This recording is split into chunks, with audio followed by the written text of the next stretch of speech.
Assalamualaikum warahmatullahi wabarakatuh. Selamat datang di channel YouTube Kisah Sahabat, kisah Islami penuh inspirasi.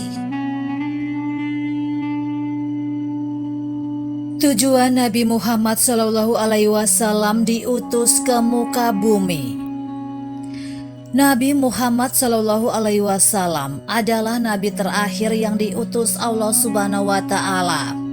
Disebutkan dalam Al-Quran, salah satu tujuan Nabi Muhammad SAW diutus ke muka bumi adalah sebagai pembawa rahmat bagi seluruh alam. Allah Subhanahu wa Ta'ala berfirman yang artinya, "Kami tidak mengutus engkau Nabi Muhammad kecuali sebagai rahmat bagi seluruh alam." Quran Surat Al-Anbiya ayat 107. Imam Ibnu Katsir menjelaskan dalam kitab tafsirnya, ayat tersebut memberitahukan bahwa Allah Subhanahu wa Ta'ala menjadikan Nabi Muhammad SAW sebagai rahmat untuk semesta alam.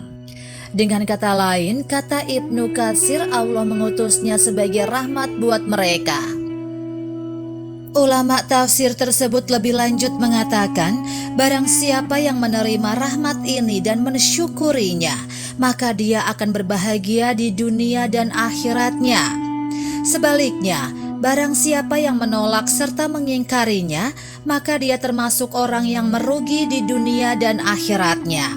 Sebagaimana Allah Subhanahu wa Ta'ala berfirman yang artinya, "Tidakkah engkau memperhatikan orang-orang yang telah menukar nikmat Allah dengan kekufuran dan menjatuhkan kaumnya ke lembah kebinasaan, yaitu neraka jahanam?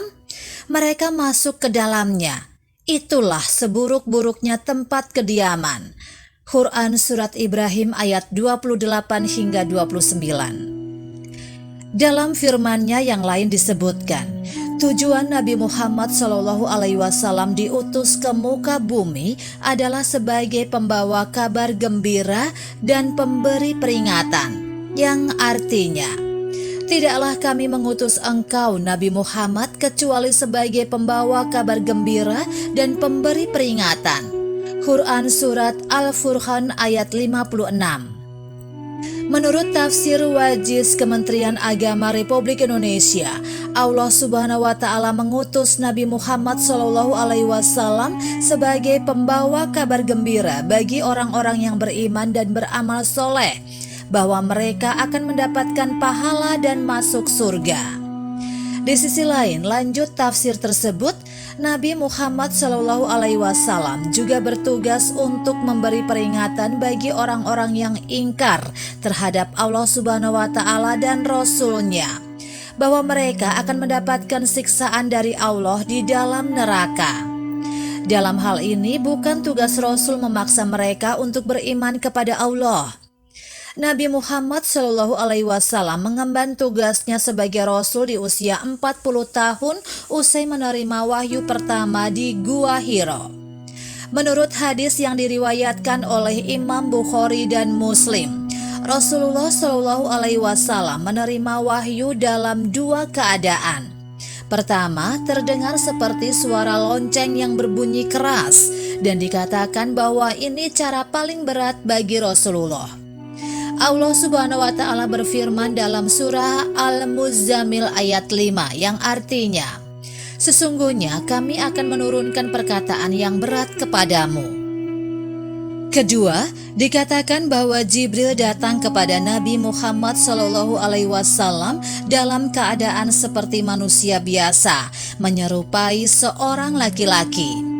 Jibril mendatangi dengan berkata, "Iqra bismi rabbikal ladzi khalaq, khalaqal insana min 'alaq, Iqra wa rabbukal akram, allazi 'allama bil qalam, 'allamal insana ma lam ya'lam." Quran Surat Al-Alaq ayat 1-5. Allah Subhanahu wa Ta'ala menurunkan wahyu kepada Nabi Muhammad SAW secara berangsur-angsur, sebagaimana firman-Nya yang artinya, "Al-Quran kami turunkan berangsur-angsur agar engkau Nabi Muhammad membacakannya kepada manusia secara perlahan-lahan, dan kami benar-benar menurunkannya secara bertahap. Demikianlah kisah sahabat yang dapat kami sampaikan. Semoga bermanfaat dan dapat menginspirasi kita semua. Sampai jumpa di kisah selanjutnya. Terima kasih. Wassalamualaikum warahmatullahi wabarakatuh.